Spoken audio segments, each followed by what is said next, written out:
ඔයාලට කියන්න යන්නේ මගේ හොබි එක ගැන. මම පොඩි කාලේ ඉඳන් හරි ආසයි මුද්දර එකතු කරන්න. ඉතින් මම පොඩි කාලේ ඉඳන් එකතු කරගත්ත මුද්දර මම ලස්සනට පොතක ඇරෙව්වා.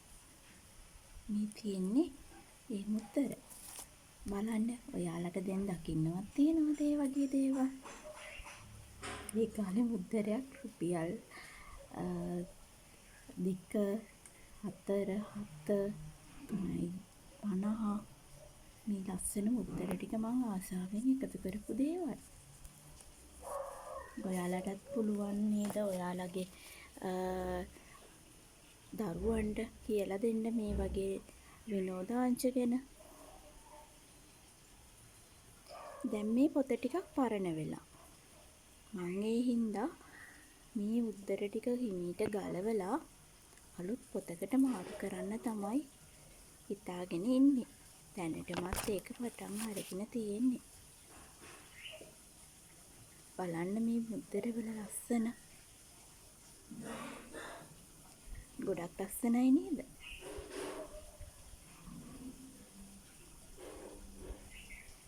දැන් අවුරුදු 15ක් විතර පරණ ඇති මේ මුද්දර. රුපියලටත් මුද්දර තිබිලා තියෙනවා ඒ දවස්වල. දැන් නම් ඉතින් අපේ පෝස්ට් ඔෆිස් එකෙන් ලියුම් දාන දේවල් ඒ දේවල් දැන් භාවිතා කරන්නේ නැහනේ.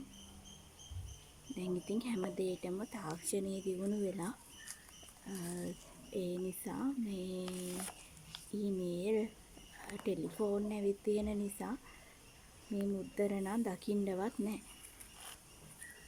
අත්‍යවශ්‍යම ලියවිල්ලක් යවන්න මේ පාවිච්චි කරනවා රෙන්න වෙන නම් භාවිතයක් නැහැ. දැන් ලියුම් නම් එවන්නෙම නැති තරන්නේ. සත 50ටක් තිබිලා තියෙනවා මුද්දරය. මේ බලන්නකො ලස්සනයි නේද ඒ දවස්වල තිබ්බ මුද්දර. දැන් නම් ඉන්න ළමයිට මේවා දකින්නවත් නැහැ.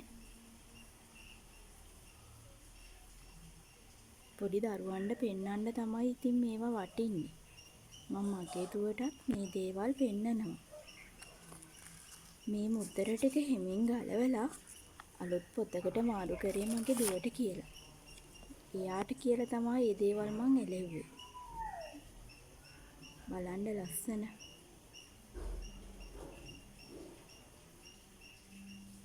මේ පොතේ ගොඩක් මුද්දර දැන් අඩු වෙලා තියෙන මං වෙනම මේ ටික අරන් තිබ්බා. වෙනම බොක්ස් එකක දාලා තියෙනවා. වෙලාවක් තියෙන වෙලාවට හිමින් අලුත් පොතට මාරු කරනවා. බලන්න ලස්සන.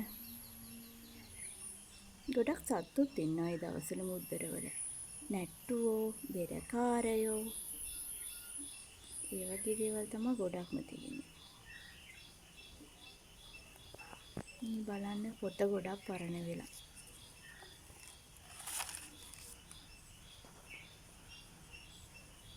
බලන්න ගම්මුදාව. ශ්‍රී ලංකා ගම්මුදාව. පරණ මුද්දර ඉතින් අපිට දකින්න තියෙන එක ලොකු දෙයක් නේද? විනෝදාංශ නම් ගොඩක් තිබ්බා. මං ආසාවෙන්ම කරේ මේක තමයි.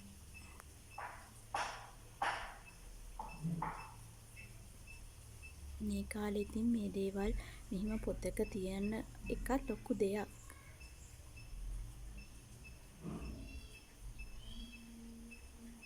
මේ බලන්න චෛත්‍යයක රුපියලයි මේ මුද්දරේ. ගොඩක් පරණයි ඉතින් මේවා. කාලෙත් එක්ක හැමදේම වෙනස් වෙලානේ දැන් තියෙන්නේ. ඒ නිසා ඉතින් ඔයාලා මේ දේවල් මෙහෙම හරි බලන්න. ඔන්න බලන්න දැන් මේ තියෙන්නේ මගේ අලුත් මුද්දර පොත. ඒකේ නම් මුද්දර ටිකයි අලවලා තියෙන්නේ. මේක මගේ දුවට කියලා තමයි මම මේ පොතට මාරු කරේ. ඒක ඉවර කරගන්න බැරි වුණා. මුද්දර ටික ගලව ගන්නත් ඕනේ පරණ පොත. පිටු දෙකක් විතර තමයි අලව ගන්න පුළුවන් වුණේ. එයා තාම චූටියිනේ. ඒ නිසා එයාට කියලා තමයි මේ දේවල් කරවන්නේ මම. ලස්සන පින්තූර තියෙනවා නේද? ඔය ටික තමා කරගන්න පුළුවන් වුණේ. සම්පූර්ණ පොත හැදුවට පස්සේ අලුතෙන් එන මුද්දරයි ඔක්කොම ටික මම ආයෙ වීඩියෝ එකකින් අරන් එන්නම්කෝ. Thank you.